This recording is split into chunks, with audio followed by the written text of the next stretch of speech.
بسم الله الرحمن الرحيم. أهلا وسهلا بكم جماهير نادي الزمالك. فيديو النهاردة هنتكلم عن أخبار مهمة جدا تخص فريق الزمالك.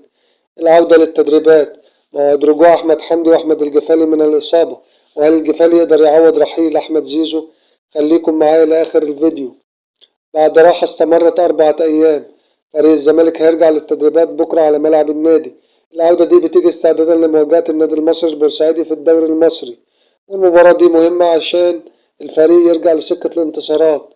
المدير الفني جوزيه باسيرو هيبدأ يشتغل على الجانب البدني والخططي من أول يوم، خصوصا إن الوقت قصير والاستعداد لازم يكون على أعلى مستوى. نروح لأخبار الإصابات.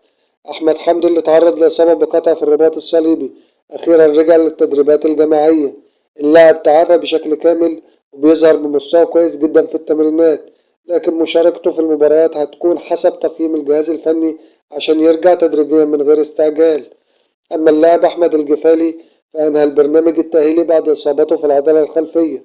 شارك في تدريبات منفردة بالكرة، من المتوقع أن يكون موجود في قائمة الفريق للمباراة الجاية أمام المصري، خاصة بعد غياب أحمد مصطفى زيزو.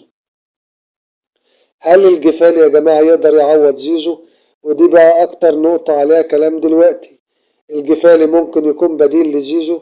الحقيقة إن الجفالي عنده إمكانيات فنية كبيرة وسرعة وتحرك كويس، لكن لسه ما خدش فرصة كفاية في مباريات كبيرة.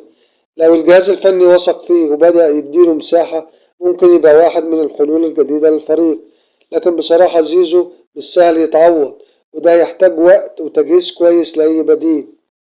ودي يا جماعة كانت كل التفاصيل عن استعدادات الزمالك وعودة أهم اللاعبين من الإصابة. شكرا لكم على المتابعة، والسلام عليكم ورحمة الله وبركاته.